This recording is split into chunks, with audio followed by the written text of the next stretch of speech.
성공의 꿈, 한경습관. 성공의 꿈, 한경습관. 성공의 꿈, 한경습관. 한경을 마주하는 건 성공을 마주하는 것. 성공을 부르는 습관. 한국경제신문. 시청자 여러분 안녕하십니까? 여의도노믹스의 한창률입니다. 9월 정기국회가 지난주 개회했습니다. 경제 살리기에 한 목소리를 내고 있는 여야. 오늘은 경제민주화 실천 모임 간사인 새누리당 김세연 의원을 모시고 9월 정기국회에서 논의될 경제 법안에 대해 얘기 나눠보겠습니다. 여의도노믹스 지금 시작합니다.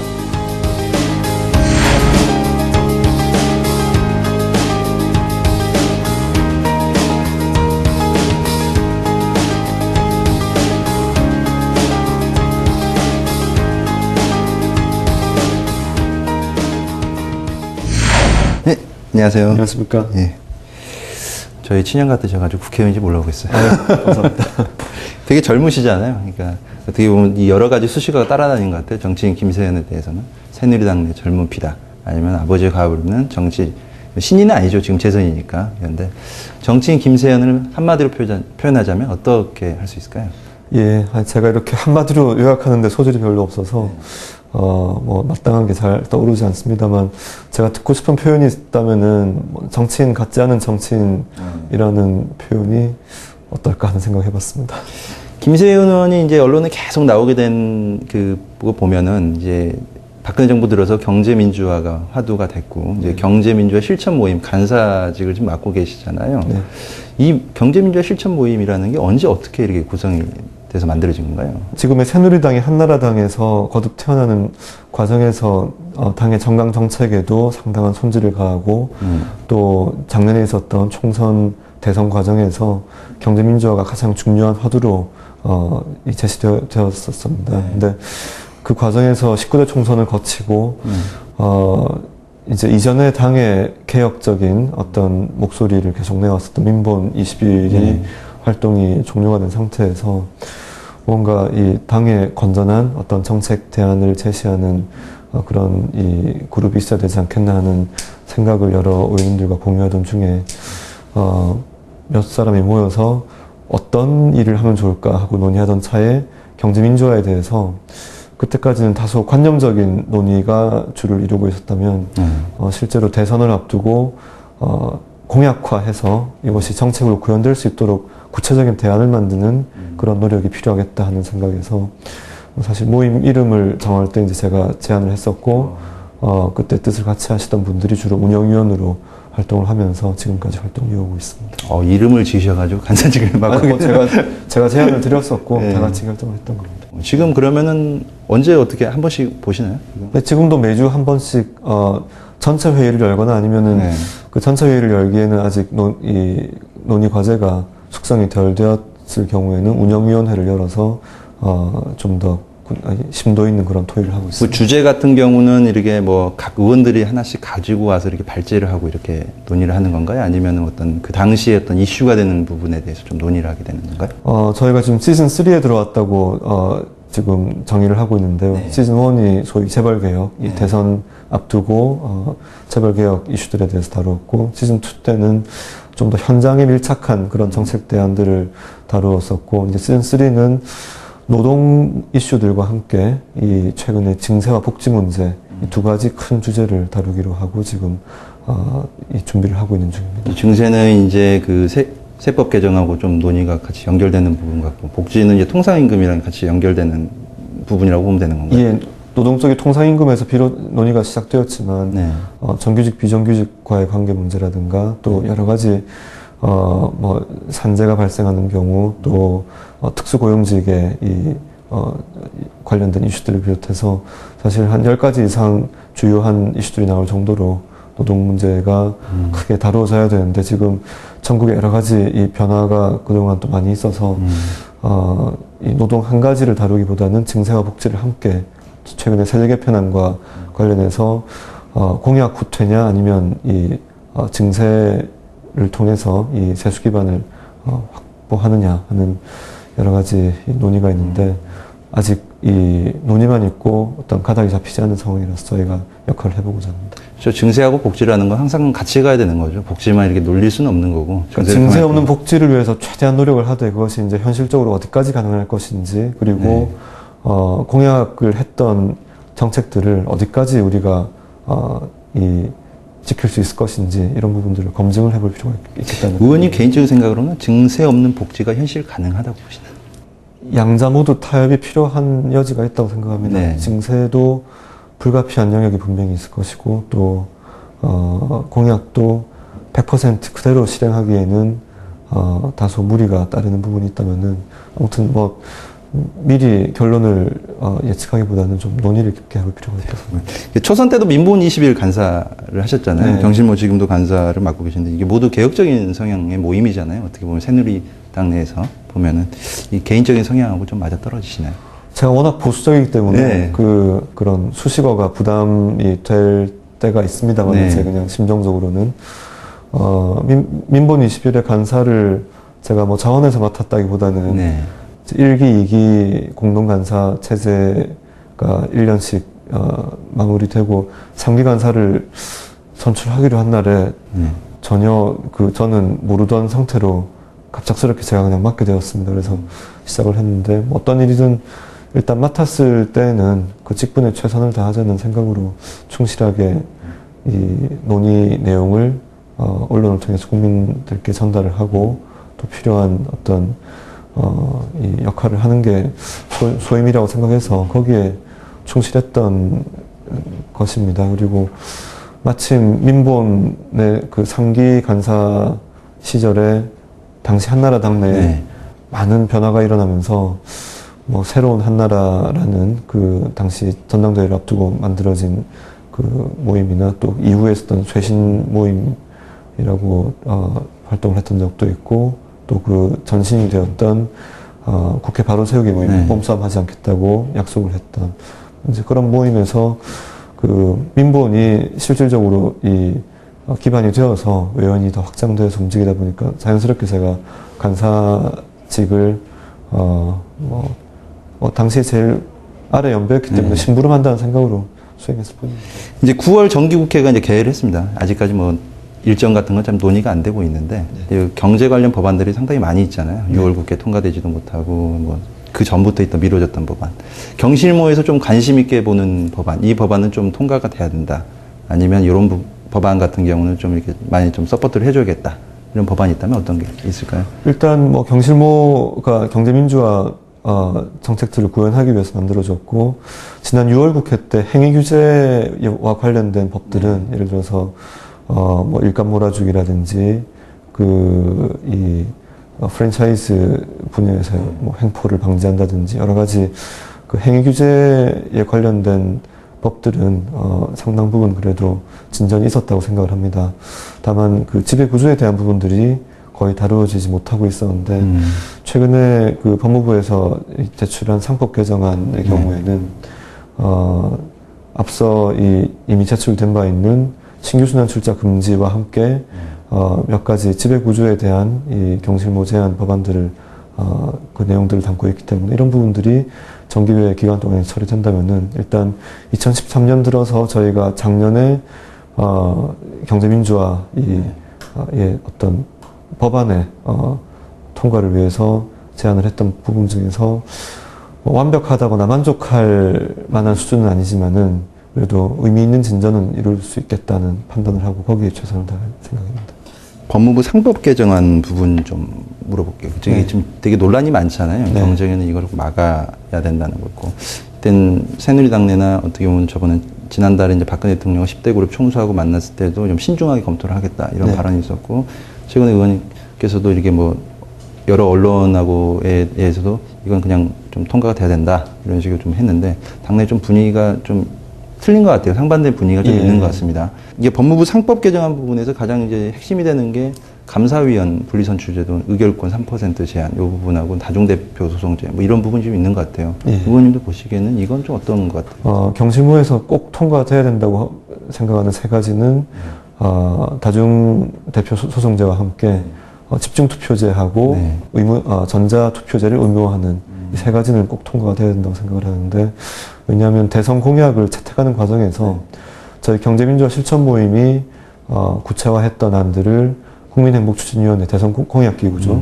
여기에서 그 산하에 있던 경제민주화 추진단에서 대거 채택을 했고, 이것이 최종 대선 공약으로 결정될 때는 좀 더 신중하게 이 어떤 그 입장이 정리되면서 이 기존 순환 출자에 대한 의결권 제한 대신에 신규 순환 출자 금지로 약화되는 등 다소간의 타협이 이루어졌습니다. 그래서 거기에 들어가 있던 것이 그 방금 말씀드린 집중투표제, 전자투표제, 다중대표 소송제이기 때문에 이 정도는 꼭 통과돼야 되겠다 하는 입장이 분명히 있고요. 그러니까 공약에 들어갔던 부분은 꼭 통과가 돼야 된다. 예, 거기에 들어가지 않았고 논의가 숙성되지 않은 그 감사위원 선출 방식에 대한 문제라든지 또 집행위 임원과 이사회 의장과의 분리 문제라든지 이런 부분들은 이론적인 어떤 위험성이 있다는 지적에는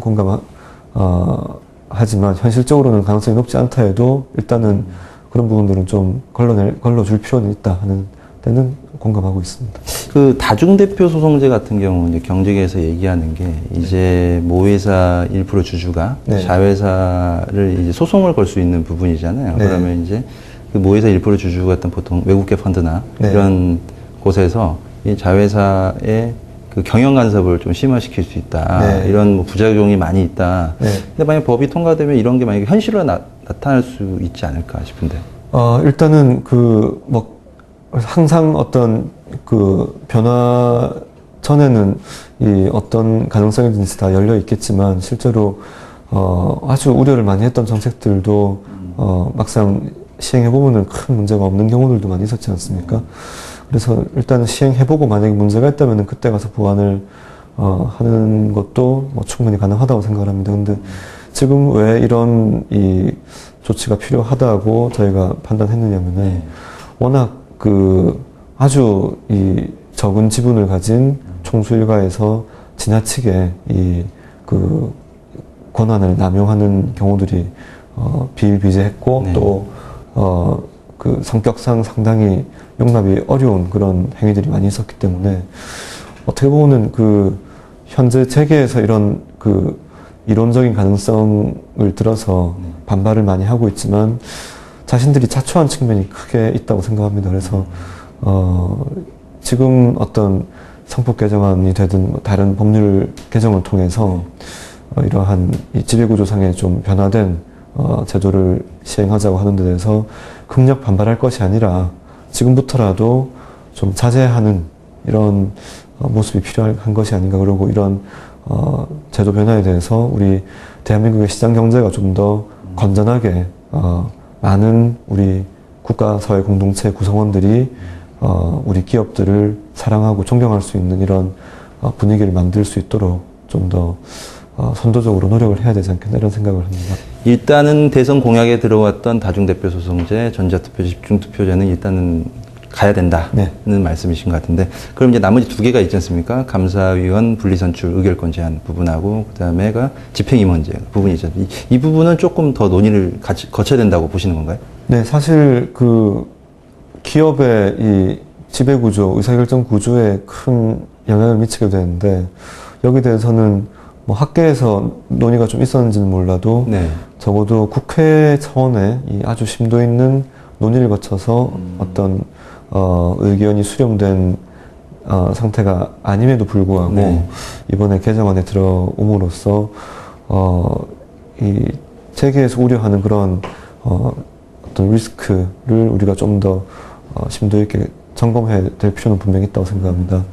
먼저 그 감사위원 분리선출 문제에 네. 대해서 현재도 그 감사를 선출할 때, 즉 독임제, 특히 네. 감사를 선출할 때는 대주주 지분율이 3%로 의결권이 제한당한 상태에서 선출되기 때문에 감사위원이 될 사회이사 선출 시에 같은 규정을 적용하는 것이 그렇게 큰 문제가 안 될 거라는 그런 이 인식에서 아마 이 개정안이 들어온 것 같습니다만, 이 재계에서 어떤 그 제시하는 그 반례, 즉 네.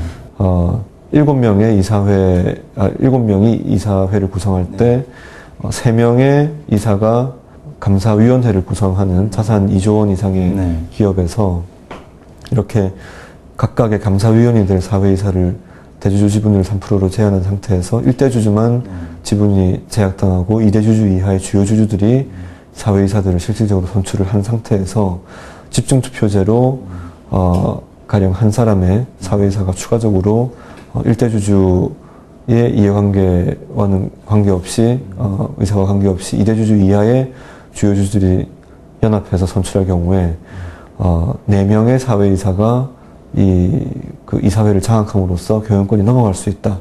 이런 우려를 제기하는데 현실적으로는 그렇게 될 가능성이 얼마나 높을까 하는 생각이 들지만 적어도 이론적인 가능성은 존재한다고 인정이 되기 때문에 이런 부분에서 굳이 그러한 그 제게의 어떤 반발을 좀 더 심사숙고를 한번 해봐야 되겠다는 것보다는 좀 더 다른 방법이 있다면은 대안을 한번 찾아볼 필요성이 있겠다는데 공감을 합니다. 그래서 일단 그 문제는 그렇게 정리를 할 수 있겠고, 집행임원을 분리하는 문제, 이사회 의장과 분리하는 문제는 대표이사가 이사회 의장과 분리될 때 장점이 있기 때문에 또 많은 해외 기업들의 경우에 그 이사회 의장, 그러니까 즉 체어맨이나 또는 이사회 의장을 두지 않고서 한 명 또는 복수의 선임이사라고 할까요? 리드 디렉터가 경영진과는 분리되어서 사회이사들의 어떤 의견 수렴이나 이사회 운영을 주도하는 이런 리드 디렉터 제도든 체어맨 제도든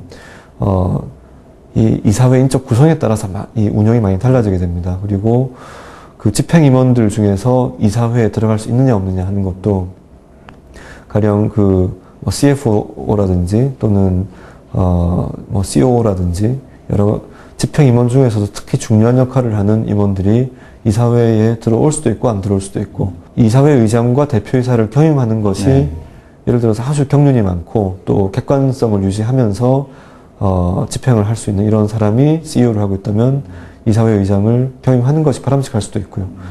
그리고 이 선임된 CEO 경우에 이사회에서 좀 더 감독의 어떤 중요성을 높게 둘 때는 분리를 할 수도 있고요. 그러니까 이거는 그 인적 구성의 변면에 따라서 아주 다양하게 그 양상이 나타날 수 있는 것을 의무적으로 분리하게 하는 것은 상당히 기업 운영을 경직되게 만들 수 있다는 차원에서. 그러니까 각각의 기업 환경에 맞게끔 이게 제도가 도입이 되는데 이게 천편일률적으로 이렇게 해라 하는 거는 좀 문제가 있다. 지나친 경직성을 부를 수 있다. 그렇게 볼 수 있는 거네요.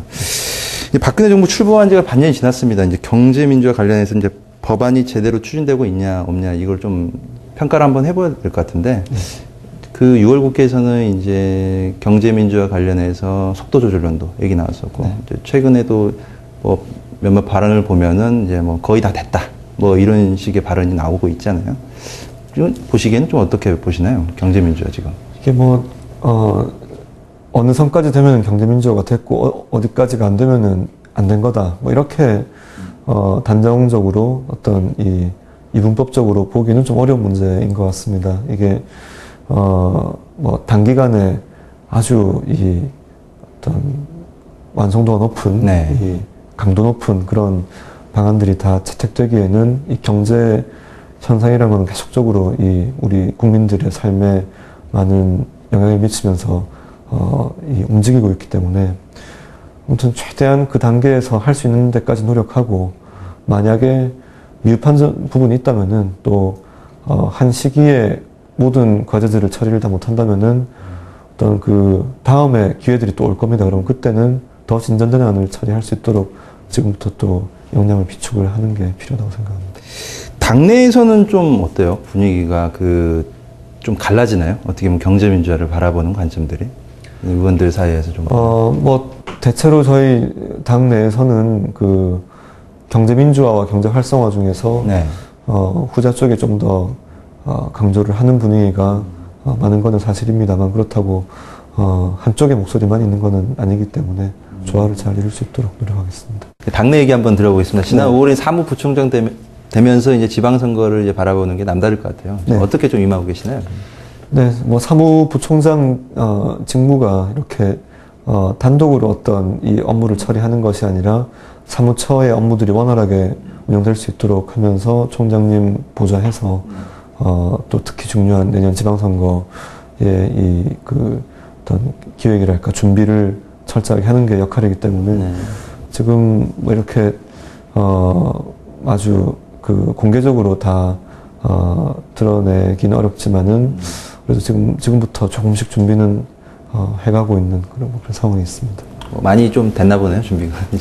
뭐 많이 된 건 아니고요. 지금 일단 필요한 부분들을 점검을 하고 거기에 따라서 뭐 지금 어떤 그 계획의 마무리를 할 그런 뭐 입장이라기보다는 그때 지방선거에 임박해서는 여러 가지 또 당내 또 큰 기구들이 만들어질 거고 그 전 단계까지 가기 전에 준비가 필요한 부분들을 충실하게 지금 갖추고 있겠다는 생각입니다. 개인적으로도 보면 여권에서 이제 부산시장으로 유력 후보, 뭐 현지 여론조사 보면 1위를 지금 달리고 있잖아요. 후보 출마하실 계획이시죠? 뭐 최근에 몇 번의 여론조사에서 참 너무나 과분한 이 관심과 또 사랑을 시민들께서 주시는 것 같아서 참 더할 나위 없이 감사드리지만 여러 가지 지금 현재 맡고 있는 일들 관련해서도 지금 충실하고 있고 아직 시간이 많이 남아 있어서 현재 단계에서 아직 뭐 출마를 하겠다 안 하겠다고 입장을 정한 건 없습니다. 좀 심사숙고해야 될 문제라고 생각이 되고 또 앞으로 부산이 가지고 있는 여러 가지 가능성에 비해서 지금 그 잠재력이 다 발휘되지 못하고 있는 측면이 좀 있다고 많은 분들이 말씀하시기 때문에 이런 부분에서 역할이 가능할지 좀 아주 깊이 있게 생각을 해보겠습니다. 마지막으로 질문하겠습니다. 앞으로 정치인 김세는 어떻게 변해갈 것이다. 이렇게 좀 이거 미래 포부 같은 거 좀 있으면 말씀해 주시죠. 뭐 세상의 유일한 진리가 변하지 않는 것은 없다고 합니다만 최대한 변하지 않는 것이 좋겠다는 생각인데 또 뭐 여러 가지 경험이 쌓이고 또 시각이 좀 더 깊어지고 하는 부분에 따라서 좀 더 발전된 모습을 보여드릴 수 있도록 노력을 하겠지만 최대한 초심을 잃지 않고 가야 되겠다는 생각을 하고 있습니다. 알겠습니다. 오늘 말씀 고맙습니다. 감사합니다. 고맙습니다. 새로운 경제 법안은 항상 시장 경제와 충돌하기 때문에 논의 과정이 까다롭죠. 그렇다고 시간만 지체하게 되면 사회적 비용만 낭비하게 됩니다. 국민들이 모두 수긍할 수 있는 경제 법안이 만들어지길 기대해 보겠습니다. 오늘 여의도노믹스는 여기까지입니다. 시청해 주신 여러분 고맙습니다.